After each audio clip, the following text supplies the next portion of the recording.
For a long time, I've been looking for a way to connect busy podcasters like you who really don't want to waste a moment, but they want to supercharge the growth of their show. And that's why I'm really pleased to announce that I am starting a podcaster mentor mind, where I am going to take you on a journey to market, grow, and monetize your podcast. We're going to execute on long-term podcast marketing strategies that will grow your show and your business. The point of this mentor mind is to tackle podcast challenges and problems together. So I want you to join this intentional, elite, and high caliber community of professionals who are growing their podcasts. We're going to develop strategies and execute on them. We're going to share ideas across different industries. We're going to network to assist you in booking interviews on your show. And you're going to be continually updated on the latest podcasting trends. So if you're interested in this, go to dannyosment.com/mentormind. There you'll be able to find out more information about the things we'll be doing, like monthly Q&A calls, expert calls each quarter, 4 half-day virtual retreats each year.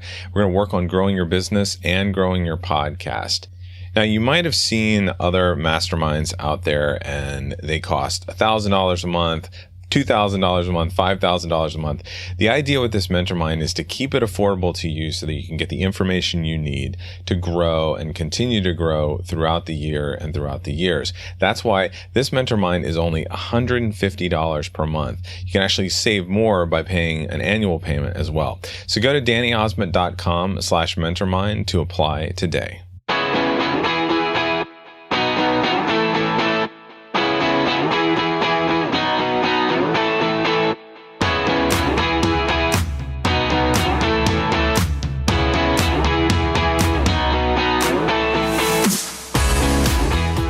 Welcome back, everyone.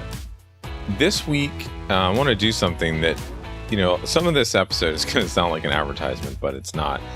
I often get asked about what services we provide to our clients, because if you're familiar with the show, or if you're new, I'll go ahead and explain for you. I am the owner of Emerald City Productions, which is a podcast production and consulting agency, let's call it that. And we work on, thousands of episodes a year for over 30 clients each week. We help people launch shows. We have lots of done for you services in terms of starting people up. But then most of our clients and most of our work is on a weekly basis, helping people manage and produce their podcasts. And I often get asked, what is that? How did that happen? What does it entail?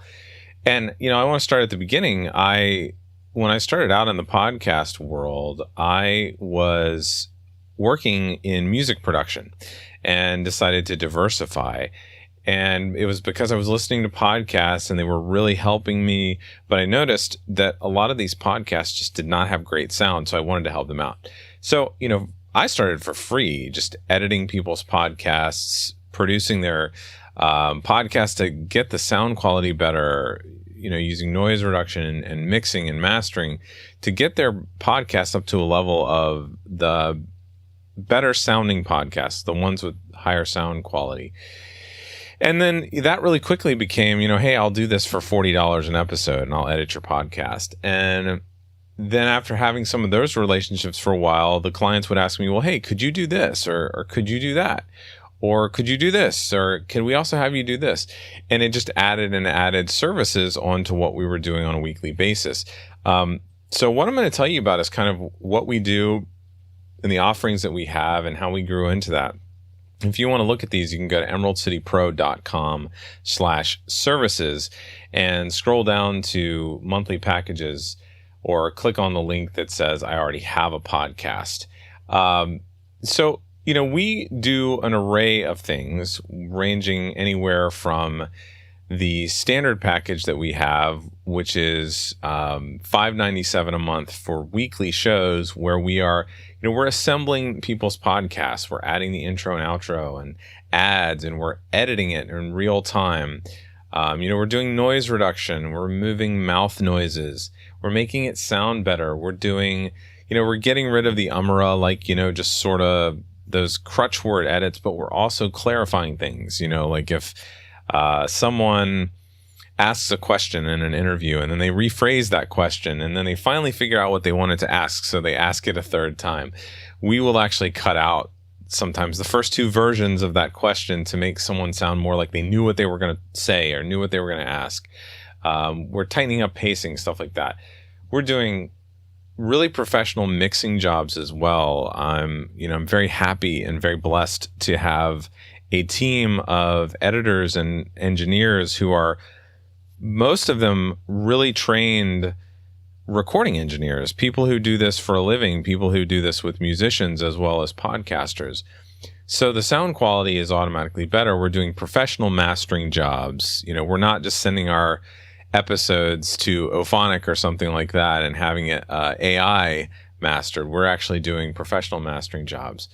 And then on our standard package, we're just creating the final file, publishing it to the media host of the client, and then sending them links or embed code for them to put on their site. But if you've been to our site, you'll also see that we have complete packages where, to that basic production stuff, we add show notes. We add a monthly strategy call. We have 2 packages where we're doing all of the episode graphics. We're creating those. We're creating micro content like videos or audiograms. We're writing copy for the website, for emails. We're scheduling those emails. We're also writing social media posts and scheduling those out as well. And then we have a complete plus package, which is our highest package. And it's actually the one that is our most popular. At $13.97 a month for weekly shows. It includes all of that stuff, and then also includes us repurposing the episode content into a separate blog post, a blog article that we're writing. We're also creating a PDF that people can download. I'll talk a little bit more about these. There's an opt-in, so it's email list growth weekly. And we're also, for those clients, quarterly creating pillar content for their sites where we're combining blog posts into 3,000, 5,000, 8,000 word posts, content with media and media players and images and graphics and figures and things like that. So we have all these services, but I really wanted to not talk as much about, hey, you could hire us to do this for you, but more about the why. And why we do this, why these things grew into the services that we offer. And the number one reason, honestly, is that most of the busy professionals we work with, if they didn't have our help, they would not have a podcast. They simply don't have the time to do all the things that are involved in making a podcast. And they are not experts at most of the stuff involved in making a podcast. They really only have time to record their podcast and then engage their audience once the audience responds, whether that's in direct messages or comments on a post or things like that. So that's the number one reason why, is that busy professionals just don't have the time, but they know they need a podcast. They know that their podcast is important. They know that they get a lot of engagement from their podcast. But secondly, it's to make sure that all of the baseline marketing stuff is covered each week with a podcast. So, it's the social media posts, it's the graphics, it's the posts on the website, it's the blog as well, it's the micro content, the audiogram, it's the video slideshow, it's the 2-minute video, those types of things that you need to do each week to just promote your podcast that gets them done. And, part of that is a weekly email that is going out to, at first, maybe the whole email list that the podcast host has, but afterwards, going out to a specific tag for people who are listening to the podcast. And we do that because what we have found is that 20%, 30%, sometimes even some of our clients, 50% of their downloads, of their listens, are coming from browsers. They're coming from the host's website. And that's really important. So if you have those types of numbers, you want to make sure that you're regularly sending a link on how to listen to your podcast to your email list. And we provide that type of thing. Now, I also mentioned that one of the things we do is we repurpose the episode content into a blog post. And we do that because just like the micro content, just like doing YouTube videos or broadcasting your podcast as you record it live, you need to reach the different audiences. People who watch videos on YouTube don't necessarily listen to podcasts. People who want to read blogs don't necessarily listen to podcasts. Podcast listeners don't necessarily read blogs. So there's all these different audiences out there that you want to try to reach. So there's definitely going to be part of your audience that would prefer to read sometimes. And there's an audience right out there right now that doesn't listen to podcasts, but would read a blog about maybe what you're discussing on your show.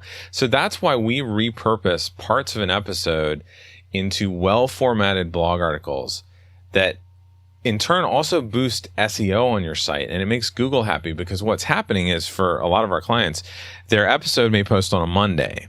Well, we then post the blog of that episode 8 to 10 days later. And then Google looks at your content and says, wow, they're posting consistently. They're posting different types of content. And that's a good thing. And, we have copywriters who are really good. And because they're working from your transcript of your episode, they can get really close to the voice that you would use as a writer.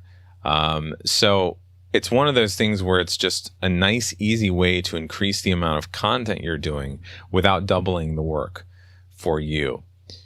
And one of the other interesting things that we do, and I mentioned it as well with that Complete Plus, is we create a PDF that you could call it the Cliff Notes of the episode. It's really a detailed synopsis, an executive summary, whatever you want to call it, so that essentially it's providing an opt-in for each episode. So if someone listens to the episode and they get some really good information from it, they then don't have to re-listen. They can go to your website, the episode page, and enter their email address, and they can download this PDF. So you've created two wonderful things here. You've given them the opportunity to get value from you so that they don't have to re-listen, and it helps them out. But you're getting their email address, and you're also having the ability to tag those people as people who actually listen to your episode. So you create this core audience. But the other cool thing is that you're also creating this data point where, yes, you can see how many people download your episode. But remember that a download, but in most instances, is defined as the file went to their device and they listened for a minute. Now, if you go into Apple's advanced stats and some other places where they have advanced stats, you might be able to see minute by minute, okay, what did they listen to? What did they not listen to? But it's not always effective or efficient to do that. So with this, you have a data point where you can see, okay, maybe 500 people downloaded this episode and maybe they listened to all of it. And we know from statistics that 93% of people listen to more than half or all of each episode. But then you also have this other data point where you can see how many people downloaded the PDF. Now, you might find out that, let's say you had 2 episodes in a row and both of them got 500 downloads. Okay, 500 people maybe listened to this. But the second episode, 50 people downloaded your PDF, where only 10 downloaded the first episode PDF. So that would tell you that, well, maybe that topic, that second episode topic, resonated more with people. I need to focus on that. Let's do another episode on that. Or maybe let's create a course on that, or a virtual summit, or whatever. So it's this great data point where you can see how people are engaging. But again, this is also, doing that PDF is an extremely valuable effort for monetization as well, because as you're tagging these people that listen to your podcast, and you've got this list that's growing, I know these people are podcast listeners, those are also going to be your core. Those are going to be your inner sanctum. Those are going to be the people who buy things. Those are going to be the people who sign up for things. Those are going to be the people that ask questions. So again, it's very valuable to have that. Now, I hope this helped give you an insight into kind of what we do here and what I do on a daily basis. But again, if you want to check out some of the stuff that we're doing for clients, just head to emeraldcitypro.com/services, and I will have that link in the show notes as well. Hey folks, I wanted to take a moment to tell you a little bit about a tool that I use every month. It's called Text Expander, and I get a monthly email from them where they report on how much time I have saved by using Text Expander. And I just love getting this because I'm looking at last month, and I saved close to an hour and 17 minutes using Text Expander. If you're not familiar with it, Text Expander basically allows you to insert snippets of text in any app from a library of content that you have created. So I have simple things like my email address and my phone number and my home address, all the way to email templates that I've created or answers to questions that I answer all the time. I can easily shoot these snippets into any app, any email, any document that I'm creating, and it saves a ton of time. I would love for you to check them out. If you are interested in using Text Expander, just go to dannyosmond.com/Text Expander for more information. So what is on my mind outside of podcasting this week? Well, I'll tell you, recently, just as we're going deeper and deeper into this pandemic and social isolation, I decided to buy a Nintendo Switch for my family, and we got this wonderful game. It's called Ring Fit Adventure. I don't know if you've heard of this, where it's got this controller that's like it's a ring. It's like a big circle that you attach one of the controllers to, and it's got a leg strap as well where you can attach the other controller.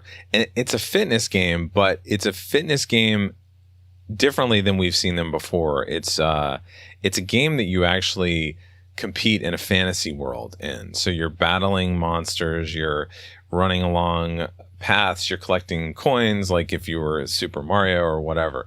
And it actually is a lot of work. It takes you you score points and you can get different exercises added to your arsenal where you're doing different, interval training sort of exercises where you're using your body weight. And you've also got this ring that has a little bit of resistance where you have to squeeze it and stretch it.